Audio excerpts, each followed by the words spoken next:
Sur les deux expositions, puisqu'il y en a deux, la première, je vais reprendre une citation de Césaire, du paysage, on retrouve le pays, et la deuxième, qui est celle-ci sur les ruptures, de la population, on retrouve le peuple. Donc c'est une recherche, c'est un cheminement, c'est le parcours de Césaire. Il est très bien que ce parcours puisse se faire avec nous maintenant. Quand je dis nous, ce n'est pas moi en particulier, c'est l'ensemble des visiteurs, parce que c'est deux expositions qui sont remarquables, qui ont le mérite d'exister, qui n'ont jamais été faites dans ce sens-là, c'est-à-dire avec cette volonté donc de montrer Césaire dans son enracinement et dans son rayonnement.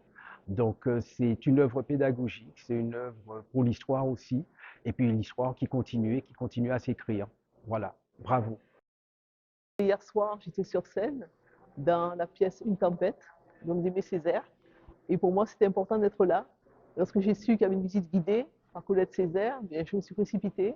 Et j'avoue que lorsque j'ai vu euh, un extrait de cette pièce, et puis l'ancienne affiche Une tempête, donc ça m'a beaucoup intéressée. Et j'ai envie de dire simplement qu'il faut lire Césaire et que le théâtre permet justement de faire connaître l'œuvre de Césaire. Pour les personnes qui sont peut-être un peu allergiques à la poésie césarienne, le théâtre permet justement d'entrer dans cette poésie et dire les mots de Césaire à haute voix, permet de les comprendre et de les intégrer aussi, et permet de donner un espoir à ce peuple martiniquais. J'ai trouvé aussi la deuxième partie d'exposition fort intéressante. Elle complète bien la première partie qui est axée sur les paysages habités, je dirais, avec la poésie d'Aimé Césaire.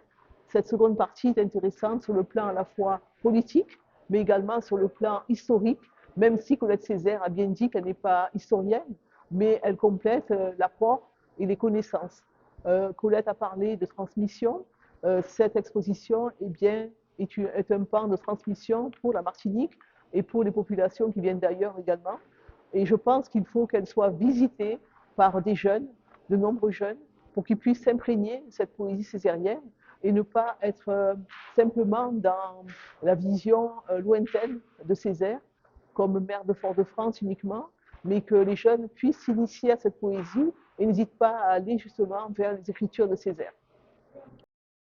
Je trouve que c'est vraiment remarquable, c'est le terme qui me vient spontanément, à la fois parce que je ne m'attendais pas à un travail aussi élaboré.